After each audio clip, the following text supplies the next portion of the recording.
In 1922, when Howard Carter cracked open Tutankhamun's tomb, the world lost its mind. But here's what nobody talks about. Tutankhamun was a minor king, a teenager, a footnote. There are tombs far older, far stranger, and far more disturbing that have never made the headlines. Tombs that were sealed not just with stone, but with methods that modern engineers still cannot fully replicate. Tombs that, when finally opened, contained things that didn't fit, things that had no business being there. And the closer scientists look, the less they understand. This is the Valley of the Kings, but we're not staying here. We're going further back, further into the silence, to a place called Saqqara, 40 kilometers south of Cairo, buried beneath a landscape that looks like the surface of another planet, lies one of the oldest funerary complexes ever constructed. Most people have heard of the Great Pyramid. Almost nobody talks about what came before it, the structures that seem to have appeared almost without precedent from the desert floor. Inside this complex, in 2022, Egyptian archaeologists unsealed a shaft that had been closed for over 4,000 years, 30 meters deep, cut straight down through solid limestone. No ramp, no debris trail, no evidence of how the workers got back out.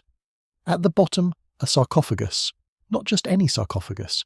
A sealed, intact alabaster sarcophagus, one of the finest ever discovered, surrounded by dozens of burial shafts arranged in a pattern that archaeologists still haven't fully decoded. The chamber walls were covered in texts from the Book of the Dead, painted with a precision that required artificial lighting to produce. Sustained, stable artificial lighting, inside a sealed underground chamber with no ventilation. The question nobody has answered: how do you paint with that level of detail in complete darkness? Oil lamps produce soot. Soot stains ceilings. Archaeologists have looked. The ceilings in these chambers are clean. But the construction mystery is only the beginning. When the sarcophagus was analysed, the seal was found to be hermetically intact, meaning no air had entered that chamber in 4 millennia. The preservation inside was extraordinary. But what disturbed researchers most wasn't what was preserved, it was what was missing. Certain objects that should have been present, by every rule of Egyptian burial practice, new objects that appeared in virtually every high-status tomb of that era, were simply absent. No explanation, no precedent. The tomb followed the rules in every way except the ways that mattered most. Some Egyptologists have suggested the burial was deliberately incomplete, that whoever sealed this tomb knew it would be found eventually, and removed specific objects to prevent something from being understood. That sounds like speculation. Except this pattern, deliberate removal, selective sealing, strategic omission, appears in at least 3 of the 5 tombs we're going to examine tonight. The shaft at Saqqara has been partially studied. The sarcophagus has been moved, but the deeper chambers of the complex remain sealed, not because archaeologists can't open them, because they haven't decided yet whether they should. Or that level of caution from scientists in the 21st century then tells you everything you need to know about what they think might be down there. And this is only tomb number 1, China, 210 BC.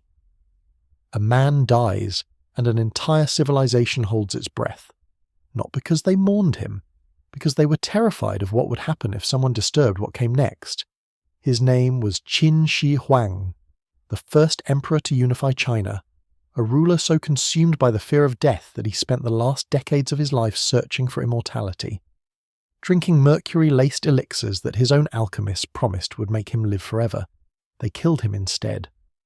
But what he built before he died has never been opened.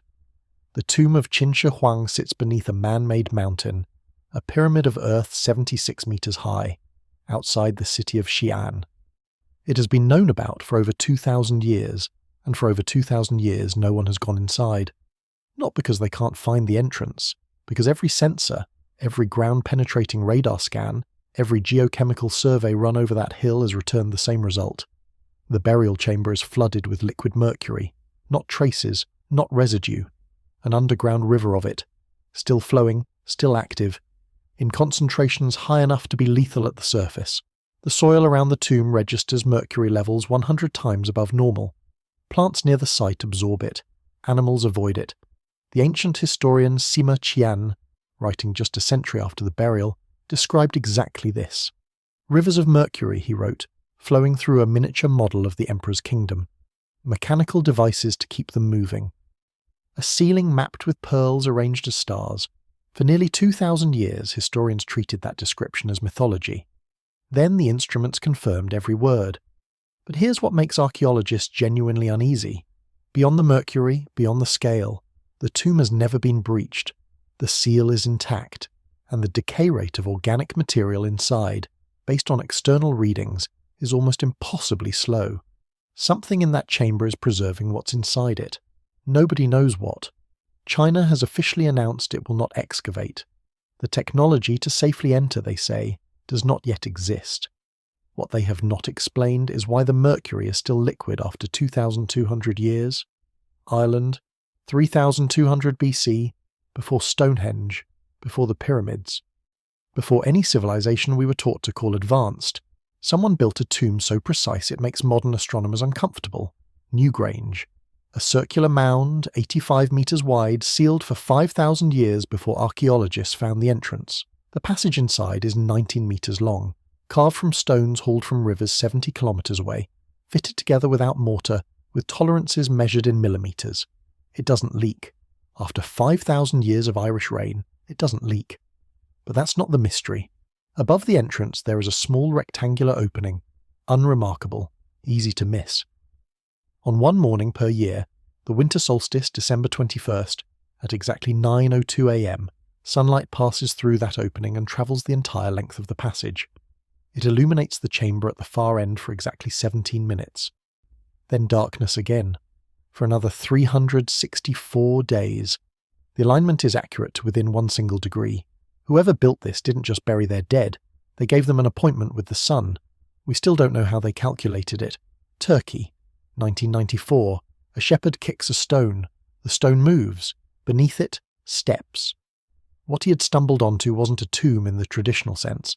No sarcophagus, no gold, no name carved into the walls, just a massive underground complex cut into bedrock at Göbekli Tepe, 12,000 years old, nearly twice the age of anything that should exist.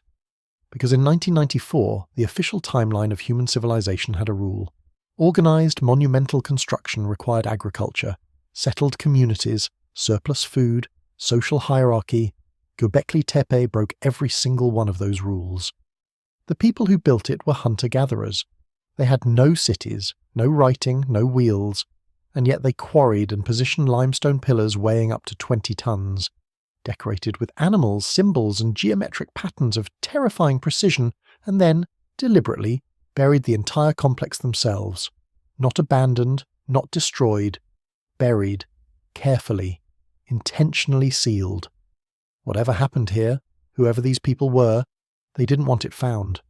The burial itself is the message. Archaeologists just haven't agreed on what it says. Less than 5% of the site has been excavated. The rest is still sealed.